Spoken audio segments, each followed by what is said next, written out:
श्री शिवाय नमस्तुभ्यम हर हर महादेव। आज की कथा में पंडित प्रदीप मिश्रा जी महाराज ने बताया कि राजीव छत्तीसगढ़ का तीर्थ है। जैसे हमारे लिए हरिद्वार तीर्थ है, वैसे ही छत्तीसगढ़ का तीर्थ राजीव है, जिसमें सभी देवी देवता विराजमान है। राजीव की पंचकोशी यात्रा में पंचकोशी में जो 5 महादेव विराजमान हैं, उनमें से सबसे मूल है चंपेश्वर महादेव। जो 5 महादेव हैं उनमें पहले नंबर पे है श्री फणिकेश्वर महादेव, दूसरे नंबर पे है चंपेश्वर महादेव, तीसरे नंबर पे है परमेश्वर महादेव, चौथे नंबर पे है कोपेश्वर महादेव और 5वें नंबर पे है अटीश्वर महादेव। और इनमें से सबसे मूल महादेव है वो है चंपेश्वर महादेव। चंपारण में चंपेश्वर महादेव को लाकर नहीं बिठाया गया है। जैसे 12 ज्योतिर्लिंगों में से भगवान शिव स्वयं प्रकट हुए हैं, वैसे ही चंपारण में चंपेश्वर महादेव स्वयं प्रकट हुए हैं। आगे बहुत ही प्यारा भजन गाते हुए, भजन गाइएगा जरूर। जब तक आप भजन नहीं गाएंगे आप अपना हिस्सा भगवान शिव की भक्ति में नहीं दे पाएंगे। जैसा भी है भजन जरूर गाइएगा, नाचिएगा। मैंने तेरे ही भरोसे, हाँ ओ बाबा तेरे ही भरोसे, हवा विच उड्डी जावांगी, डोर हत्थों छड्डी ना मैं कटी जावांगी।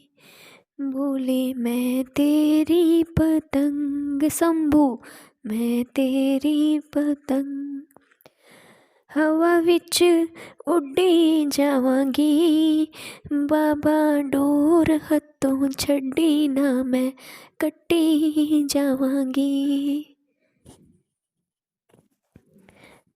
जो जल हम छल से चढ़ाते हैं, छल से चढ़ाया गया जल भगवान कभी स्वीकार नहीं करते, लेकिन जो दिल से चढ़ाया गया जल है भगवान हमेशा स्वीकार करते हैं।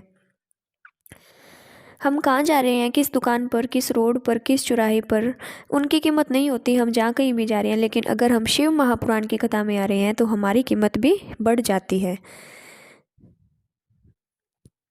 आगे एक प्यारा सा भजन है। शंभु शरणे पड़ी, मांगू घड़ी रे घड़ी, दुख काटो ना, दया करो न दर्शन करो।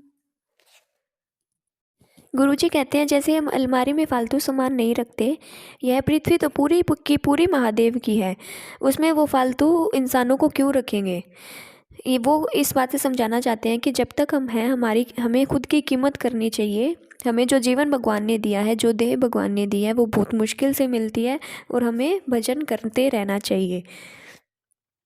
लेकिन उन्होंने ये कभी नहीं कहा कि हमें महात्मा बनना चाहिए या गंगा के घाट पे जाकर बैठ जाना चाहिए। हम बस अपने परिवार में रहकर भजन कर सकते हैं और एक लोटा जल, चाहे कैसी भी परिस्थिति हो, एक लोटा जल चढ़ाना कभी ना भूले।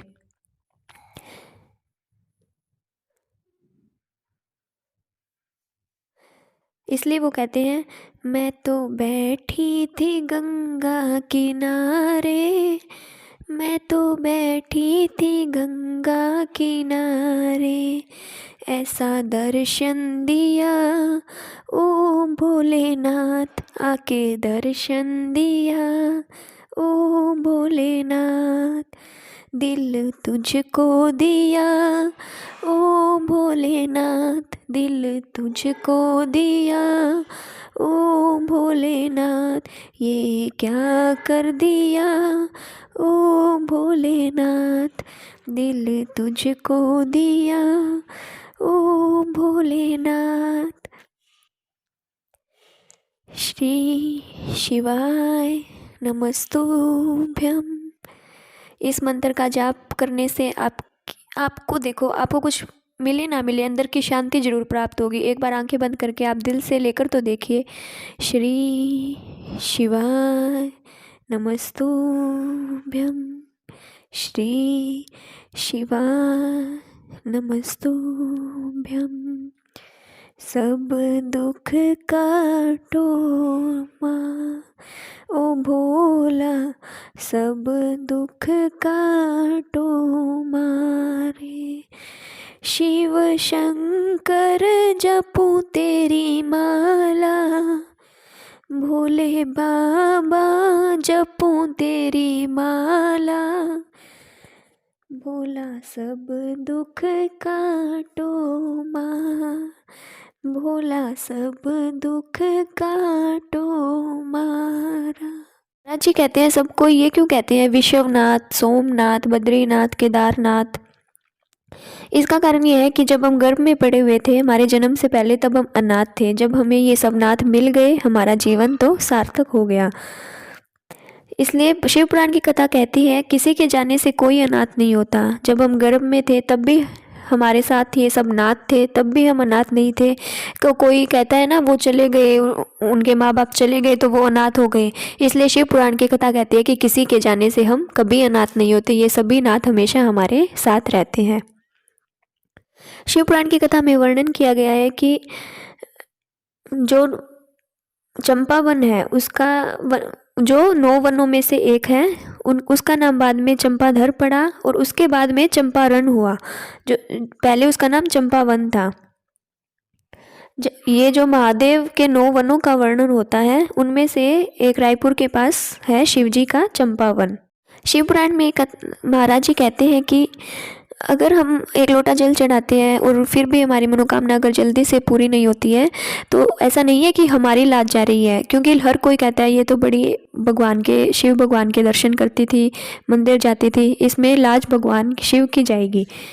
हमारा कुछ न बिगड़ेगा, तुम्हारी शान जाएगी, पकड़ लो हाथ त्रिपुरारी, नहीं तो डूब जाएंगे।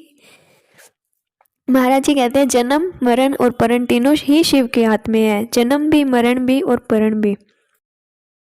शिव पुराण में महाराज जी ने एक उपाय बताया महिलाओं के लिए, जो गर्भवती महिलाएं होती हैं। अगर वो 1 महीने, बच्चा होने के 1 महीने पहले शमी पत्र और 1 लोटा जल भगवान को अर्पित करें तो नारी के गर्भ से जो बच्चा जन्म लेता है वो कभी भी विकलांग नहीं हो सकता, मंदबुद्धि नहीं हो सकता। अगर शिवलिंग भी नहीं है तो सीधा समी के वृक्ष के नीचे भी अगर 1 लोटा जल चढ़ाएंगी, समरण की करेंगी तो वो बच्चा कभी भी विकलांग नहीं होगा, ये निश्चित है। इसलिए 1 लोटा जल हमेशा किसी भी परिस्थिति में हमें चढ़ाना ही चाहिए।